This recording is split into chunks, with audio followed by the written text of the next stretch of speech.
Welcome back. Tuesday night, the BBQ Pit live. UFC 276 coming up here. No notes today. We're going straight off memory and the internet. We're using the internet. It's our first time recording a audio only, as well as recording video. So we're doing both of those. We're giving that a try. Catch out on Podbean. We'll be uploading that right after we're done here. But we're going to jump straight into it. Main event, Israel Adesanya, Jared Cannonier for the middleweight title. Adesanya comes in taller, longer, just like he does in every other fight. 5-1 professional boxing record. Excuse me, 75-5 professional kickboxing record. And in MMA, he is, I think, 22-1 with 15 knockouts. He's coming off a 2-fight winning streak right now. He won his middleweight title, I think it was in, let's see what year, 2019. He won the interim title against Gaslam, and then he unified that title by knocking out Robert Whittaker. Defended that middleweight title twice, beating Yoel Romero and Paulo Costa. Then he tried to move up to light heavyweight. He lost to Jan Blachowicz via decision. That is his only loss of his career. Came back to middleweight, won back-to-back decisions over Marvin Vittori and Robert Whittaker, both of those fights being rematches. He has headlined 4 UFC cards. UFC 234 against Anderson Silva, which did 175,000 pay-per-view buys. 253 against Costa, 700,000 pay-per-view buys. 259 against Blachowicz, that did 800,000. And then 263 against Vittori, the second fight, and that did 600,000. So aside from 234, he's been in the hierarchy, I would say, of the pay-per-view. You know, when people talk about Conor McGregor and Nate Diaz and these guys that do really big pay-per-view numbers, I think Israel Adesanya is a guy that's starting to become in that class of fighters. He's going up against Jared Cannonier. Jared Cannonier, this is going to be his first pay-per-view main event. Like I said, giving up a little bit of size there. Definitely a better grappler than Adesanya. Adesanya's got really, really good takedown defense, though. So Cannonier could be a better grappler, but getting to the floor is going to be a little bit difficult against Adesanya. Cannonier is 5-1 since dropping down to middleweight, beating David Branch, Anderson Silva, Jack Hermanson, losing to Robert Whittaker, and then now he's on a 2-fight winning streak, beating Kelvin Gastelum and Derek Brunson. 10 out of his 15 wins via knockout. He is 15-5 professionally. Never been submitted in his career, but he has been knocked out in 2 out of his 5 losses. Those 2 knockouts were against Dominic Reyes at light heavyweight and Sean Jordan at heavyweight at UFC 182 in 2015. So this guy's been up and down. I think this fight goes exactly how I would love. I'm not a big fan of Izzy. I like his fighting style.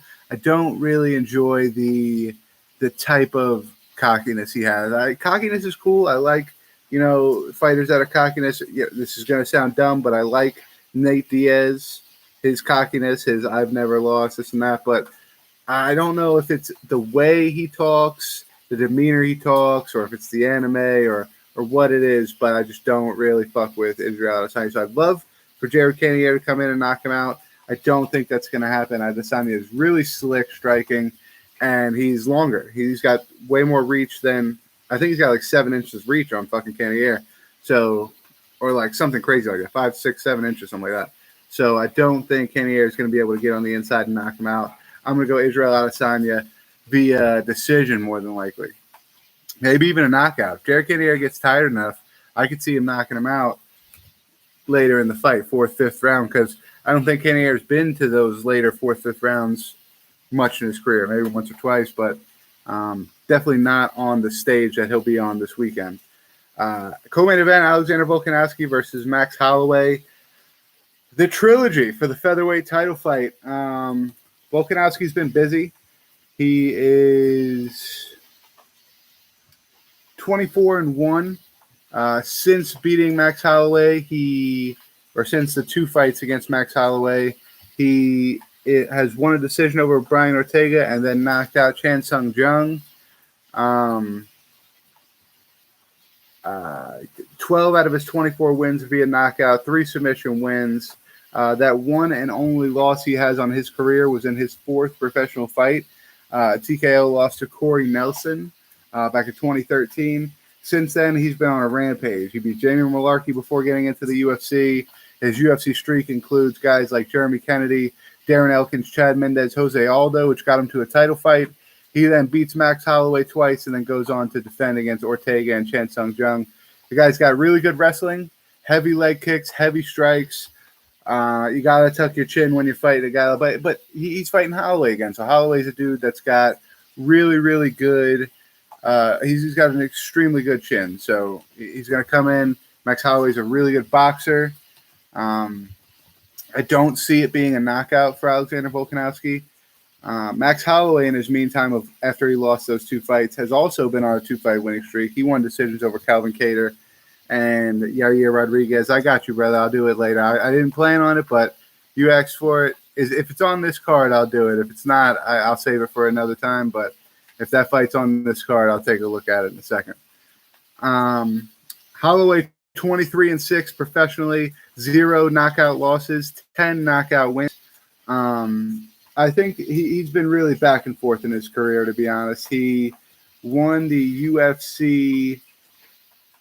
All right, so he won the interim title against Pettis in 2016. Then unified against Aldo, knocked him out. Then defended against Aldo, knocked him out again. Stopped Brian Ortega via doctor stoppage. Tried to move up to lightweight, similar to Adesanya. Lost the decision to Dustin Poirier at lightweight.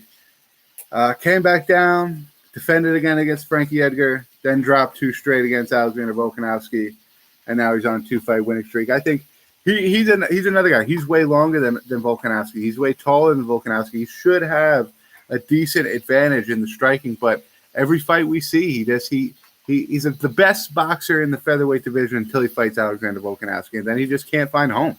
I don't know what it is. He holds a crazy amount of UFC records. We're just going to read through a few here. Most total strikes landed in UFC history, over 3,000 strikes landed. Most distance strikes landed in a UFC fight, 439.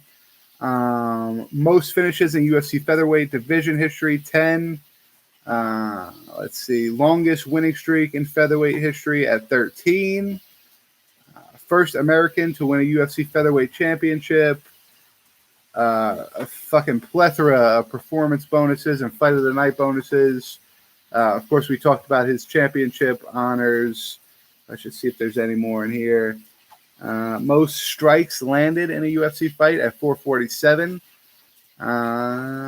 Highest significant strike differential in a UFC fight, and that was at plus 12 in his fight against Calvin Kattar. We absolutely butchered Calvin Kattar. Everybody wants to hear it. Alexander Volkanovski won both of the other fights, so people are just going to keep pounding it. Volkanovski, he's the favorite. People are just going to pound it. He's going to win. He's going to win. He's going to win. I'm going to flip it. I'm going to go. I want Max Holloway to win this one. I want him to win, and I do believe he will win this fight. I'm going to go Max Holloway via decision. I think it's going to be a war. Max Holloway is always in crazy type of wars, but I think he gets it done. Sean Strickland versus Alex Pereira. Great fight. I don't think it's that great of a fight for Sean Strickland. He's got a kind of contradicting fighting style when it's going up against Alex Pereira. Strickland is 25-3 professionally, 10 wins via knockout, 1 loss via knockout, never been submitted, and he has 4 submission wins on his career. He's currently on a 6-fight winning streak. That following his 1 knockout loss that came against Alicio Zaleski dos Santos in 2018. Excuse me. He has won in his last 3 fights. He's got decisions over Krzysztof Jotko, Uriah Hall, and Jack Hermanson. He's got exceptional boxing. He's a brown belt in jiu-jitsu. He talks to you in his fights. I don't know if that's going to be much of a factor in this fight because I don't know how good how Alex Pereira's English is. I'm not saying it's bad. I'm not saying it's good. I'm not saying I know it all. I'm just saying I don't know. So I don't know if Sean Strickland's going to be talking in this fight. But if he is, it's another aspect to throw in there. You know, you never know how Pereira does when somebody's talking to him inside of the octagon in the middle of a fight. I think Sean Strickland, 6'1", 76. Yes, is coming in with a 3-inch height, 3-inch reach disadvantage. Pereira has a kickboxing record of 33-7, which includes 21 knockouts. One of those knockouts being against Israel Adesanya. He has 2 total wins over Israel Adesanya in professional kickboxing. He also has a knockout win over Dustin Jacoby, who is a prominent kickboxer in the UFC at the moment. His professional mixed martial arts record, 5-1, very new to the sport, 4 wins by knockout. His one loss was a submission loss. That came in his MMA debut. Since then, he's 5-0. He's got his 3 fights outside of the UFC. He won all by knockout. He came into the UFC. He finished Andres Micheletis via TKO. And then in his most recent fight, he's got a decision win over Bruno Silva, who a lot of people, and myself included, looked at Bruno Silva like he was the top dog, up-and-comer. You know, even though he's a little bit on the older side. He's not him or Pereira is not the youngest guys in that division. But they had a lot of promise in their career, both Pereira and Silva, and Pereira was able to notch out a decision win over Bruno Silva back in March. So very impressive. I think that it comes down to, one, I don't think Strickland is going to grapple with him. If he does, he would be very smart to, and I would be very excited to see how the fight plays out if he does. But the striking, you would have to say, goes to Alex Pereira. With that being said, I think looking back at it, I can remember Sean Strickland actually being a pretty good grappler. And when he's fighting a predominant striker, he's able to use his wrestling and hold people down. So I was picking Alex Pereira. I'm going to switch it. I'm going to go Sean Strickland, keep the hype train going. Everybody's expecting Alex Pereira just to walk through everybody and then get to – matter of fact, I'm switching it again. I'm going to go Alex Pereira via decision. I think he's just going to tune him up the whole fight. And Sean Strickland's a tough guy. I don't think he's going to go get knocked out or anything, but I do think that his striking's not going to match up, and he's going to get lit up all fight unless he could take him down and hold him down, which he's a smaller fighter, doesn't have the reach. I think that's going to be a tough feat for him, so I'm going to go Alex Pereira there. This was supposed to be the last fight I previewed, but my boy Homewrecker, Knee Knocker, wants fucking Jessica I, Macy Barber. So we're going to throw that in real quick. We're going to close up Macy Barber. We'll throw you the facts, talk about what I think about the fight, just because I didn't really look at this at all. So I'm kind of doing my research live on the air. Jessica I, 15-10, 11-8 via decision. Not a lot of finishes. I think out of her 20, here it is, out of her 25 professional fights, only 6 of them have been finishes, wins or losses. Only 6 of them have been finishes. So dude, this guy, he asked me to do Barber versus I, then he gets off right as soon as I start doing it. Fucking unbelievable. But Jessica I on a 3-fight losing streak right now, losing to Cynthia Calvillo, Jan Calderwood, Jessica Maia. She's getting up there in age, 35 years old. I know she's contemplated retirement. She might have even said this might be her last fight. Macy Barber, up-and-comer. I don't even have to look at it. I don't even have to give you the stats. I wasn't planning on breaking it down. Homewrecker's not here no more, so I'm not even going to break it down. I'll just give you the pick. It's Macy Barber. Clear as day. Not even close. Macy Barber's going to tune her up. Done. Pedro Munoz versus Sean O'Malley is way more interesting of a fight to break down. O'Malley having a crazy height, crazy reach advantage over Munoz. He is a brown belt in jiu-jitsu, which is notable. 15-1 professional record. That one loss was that TKO loss to Marlon Vera, where the injury happened. He kind of, whether he got kicked or he threw a kick that hurt his ankle, whatever it was. But they did rule that a TKO because he was stopped. The fight was stopped due to strikes. Since then, he's 3-0. All 3 of those wins via TKO or knockout. Thomas Almeida, Chris Montano, however you say his name, and Julian Paiva have all fell victim to Sean O'Malley in his last 3 fights. Out of his 8 UFC fights, 6 of them have earned performance of the night bonuses, whether it be a performance bonus or whether it be fight of the night bonus. 6 out of 8 of those fights. The guy's exciting. He's got a very unique type of striking style. He is a very athletic fighter. He's got long, lanky. I mean, I think the lankiness is kind of what gets him in trouble with the leg kicks. And I think that's what we're going to touch on most here, because Pedro Munoz, although he is in somewhat of a rough patch in his career, although, yes, he is 35 years old, he's fought a tremendous amount of times in his career. He's been fighting since 2009, and he's been fighting at the highest possible level since 2014. So, over 7 years, he's been fighting at the very, very top level. Very, very back and forth career. Here, there. It's going away now. In his past 5 fights, he is 1-4. That only win was a decision win over Jimmy Rivera. He has lost to Aljamain Sterling, Frankie Edgar in 2020, which is not good because Frankie Edgar isn't really doing good in his career either right now. Jose Aldo in 2021. Again, Jose Aldo not really doing great in his career right now.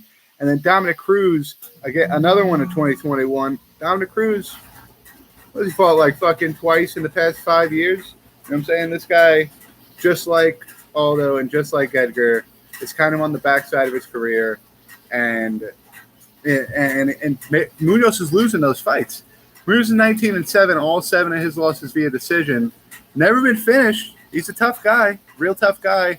But even if it's a 3-round fight, even if it comes down to it, if we're talking about strictly leg kicks versus Sean O'Malley's diverse striking abilities, you have to just, it's a no-brainer. You have to look at that and say, Sean O'Malley is going to be able to outstrike him. He's going to be able to land punches. It's just the biggest question of the entire fight is going to remain, how is O'Malley going to deal with the leg kicks? And, I'm against DC on this one. I don't think he has problems necessarily with leg kicks. I don't think he does have skinny legs. Guys with skinnier legs are always going to be more susceptible to leg kicks. They're going to hurt more. But with that being said, the guy that he's never really shown that he doesn't check him. He's never shown that he gets abused by leg kicks. He always checks them. He always does the right thing with leg kicks, but he gets caught here and there. And with the legs that size, you probably can't get caught here and there. But I don't like the narrative that Sean O'Malley's weakness is his leg kicks, because he does pretty well in defending them, and we've seen that all throughout his UFC career. And I don't really think it's fair to say just because he's had an ankle injury and he got hit with a couple of leg kicks in that fight that that's a weakness of his. I'm not buying it. And with that being said, I got Sean O'Malley. There's plenty of other fights on this card. Robbie Lawler, Brian Barberina getting the up to the main card. The preliminary card is outstanding. This is going to be broadcasted on ESPN and ABC simultaneously, the first time ever in UFC history, or at least in this new era. Brad Riddell, definitely in history. Brad Riddell will be taking on Jalen Turner. Ian Gary making his return against Gabe Green. Jim Miller versus Donald Cerrone. Donald Cerrone's had 2 fights within the past 2 months. Back out. He's finally getting the chance to make it there. Hopefully, the fight with him and Jim Miller make it there. Brad Tavares will be taking on Doricius Duplessis. And that brings us to the early prelims, which entails Uriah Hall taking on Andre Muniz. Macy Barber, Jessica Ai, which we talked about earlier, courtesy of Homewrecker. And Jessica Rose Clark versus Julia Stolarenko. So we got some good fights coming up. I'd like to take a minute also right now to take a look at the schedule for the UFC right now, because there's some dates. They have up to October planned, but as far as locations, September 10th, 17th, and October 1st are all up in the air. It's all to be determined at the moment. But as of right now, what we have is the next two cards, 276 this weekend, and Dos Anjos versus Pizev next weekend are both in Las Vegas. One of them at T-Mobile, one of them at the Apex. After that, they go on a little bit of a road trip. They go to Long Island, New York, for Brian Ortega versus Yair Rodriguez. Then they go to London, England, for Curtis Blades versus Tom Aspinall. They come back Dallas, Texas, American Airlines Center, for Amanda Nunes versus Juliana Pena 2. Back to Las Vegas one quick time to the Apex for Thiago Santos versus Jamal Hill. Then back on the road once again to San Diego for I don't want to say the wrong thing here. I can't believe they matched these two up if that's the case. Marlon Vera versus Dominic Cruz. Definitely didn't think that was the fight to make, but I guess it is. Marlon Vera, Dominic Cruz, August 13th in San Diego. Right after that, the next weekend, August 20th, Salt Lake City, UFC 278, Kamaru Usman going up against Leon Edwards for the second time in his career. And then following that, September 3rd, which is one of the last scheduled locations, is Paris, France, at the Accor Arena, which is going to be Cyril Gane making his title. No title defense. He lost his title to Francis Ngannou, so no title defense. Cyril Gane taking on Tai Tuivasa, which you have to assume is going to be a number one contender spot. Then, of course, you got those three to be determined. Then October 22nd, they have UFC 281 slated to go back out to Abu Dhabi. And it doesn't look like they have anything announced for it yet. I would assume, being in October, they're probably going to let shit play out a little bit more.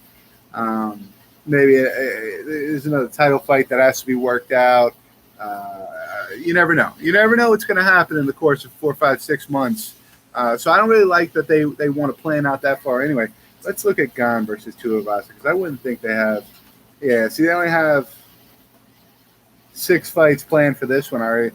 Marvin Vettori, Robert Whittaker is going to be a good one. That's on the Paris, France card. So, I mean, there's a lot of good shit in the UFC coming up. There's a lot of good shit. Let's take a look right here really quick, just so we can give a shout-out where it's due. You never want to leave guys like this out here. I'm going to go to the Fight Center. Shout-out Tapology for having all the info you need. PFL 6 this Friday in Atlanta, Georgia. That's coming up. Shout-out PFL. They always do shit right. They always have exciting shows. I've never been to a PFL show that's been boring. I've never watched a PFL show that's been boring. And I've been to a few, and I've watched more than a few. So shout out PFL there. What else we got this weekend? Saturday. Nothing notable. Is this all Saturday? Let's look. Might be one more. That's the next Saturday, so we ain't looking at that.